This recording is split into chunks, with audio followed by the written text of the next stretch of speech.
여러분 안녕하세요. NFT 김옥주입니다. 오늘은 클레이튼 도망차라는 주제로 좀 자극적인 썸네일로 컨텐츠를 만들어 봤는데요. 앞으로 프로젝트나 튜토리얼 말고도 이렇게 좀 상황에 대해서 저의 생각을 좀 공유하는 시간을 가질 수 있으면 좋을 것 같아서 한번 처음으로 준비를 해봤어요. 진짜 클레이튼을 버리고 도망가라는 건 아니고 실제로 뭐 프로젝트들이 이미 클레이튼을 버리고 이더리움으로 도망가고 있는 프로젝트들은 있긴 한데 우리 투자자들은 사실 도망가기가 힘듭니다. 왜냐면 이더리움이나 폴리곤 가려면 영어를 해야 돼요. 저도 그렇고 여러분들도 그렇고 우린 클레이튼이 편하죠.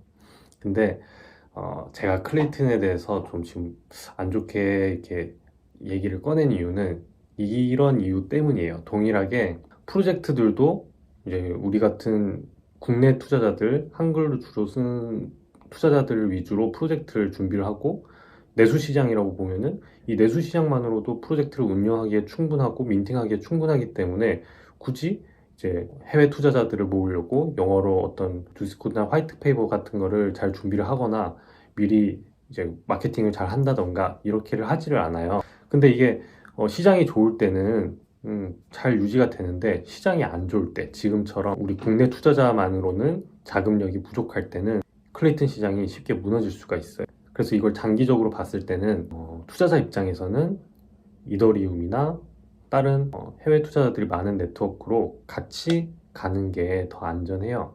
만약에 클레이튼 생태계가 클레이튼 네트워크가 이러한 투자자들의 유출을 막기 위해서는 특별히 클레이튼이 할 거는 이런 상황에서는 없죠. 이제 해야 되는 거는 클레이튼에 속해 있는 클레이튼에 남아 있는 프로젝트들이 이제 해외 투자자들을 계속 하나씩 유입을 시키려고 노력을 해야 돼요. 디스코드나 뭐 화이트 페이퍼를 해외 투자자들 위주로 좀 제작을 한다던가 마케팅을 그쪽으로 많이 진행을 한다던가 이렇게 해서 우리나라 사람들만 투자하는 게 아니고 해외 투자자들도 많이 투자를 하도록 이렇게 만들어야 됩니다. 그래야 시장이 커질 수가 있어요. 그리고 두 번째로 클레이튼 자체의 안정성이 떨어진다는 면이 있어요. 예를 들어서 이더리움 같은 경우는 하락장에도 많이 떨어지지가 않아요. 근데 이번에 클레이튼을 봐서 알겠지만 무지무지하게 떨어졌죠.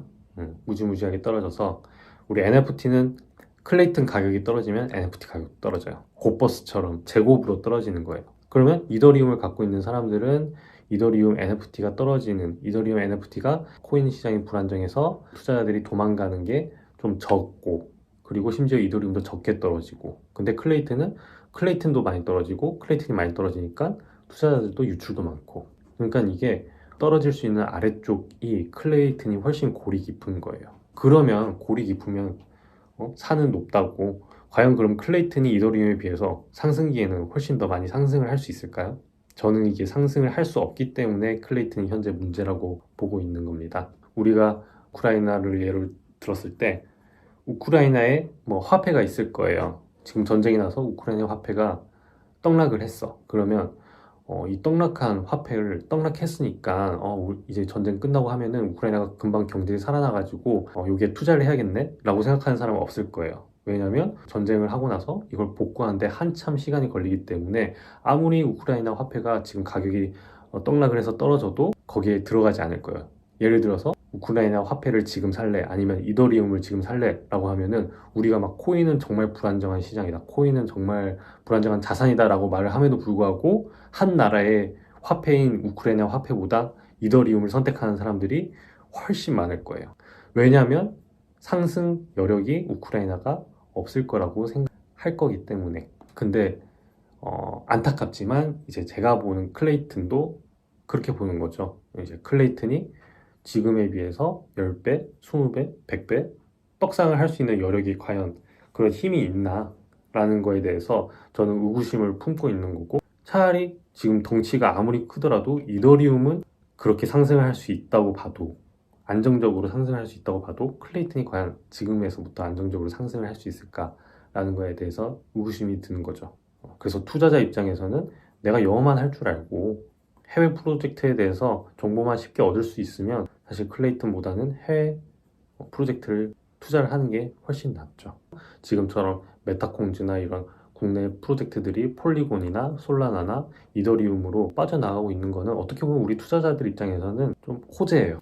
왜냐하면 그들은 나가면서 해외 투자자들 유입도 굉장히 노력을 하겠지만 어차피 내수 시장이 있기 때문에 한국어로도 충분히 지원을 할 거거든요. 그래서 이제 우리만의 투자금으로 모여진 시총이 아니라 해외 투자자들도 함께 투자하는 그 시총, 그렇게 불어나는 프로젝트들이 될 거기 때문에 우리 입장에서는 클레이튼 네트워크를 벗어난 프로젝트가 많아지면 많아질수록 우리가 투자할 수 있는 영역들이 훨씬 커질 수가 있는 거죠. 일단 투자자들은 클레이튼으로만 생각을 하기보다는, 혹은 클레이튼만으로 만족을 하는 프로젝트에 만족을 하기보다는 클레이튼에 만족하지 못하는 프로젝트, 클레이튼 내에서도 국내 투자자의 투자로 만족하지 않는 프로젝트를 생각을 해야 되고, 그런 곳을 좀 더 미래가 있다고 봐야 됩니다. 물론 뭐 내가 팬이다, 나는 정말 단타로 시세 차익만 노린다, 이렇게 하면은 뭐 그때그때 호재를 찾아서 그때그때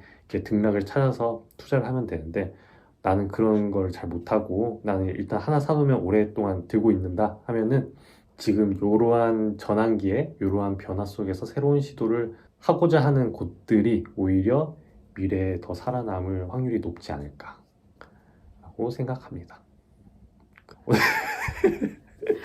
오늘 좀 주저리 이렇게 좀 얘기를 드렸는데 도움이 되셨을지 모르겠습니다.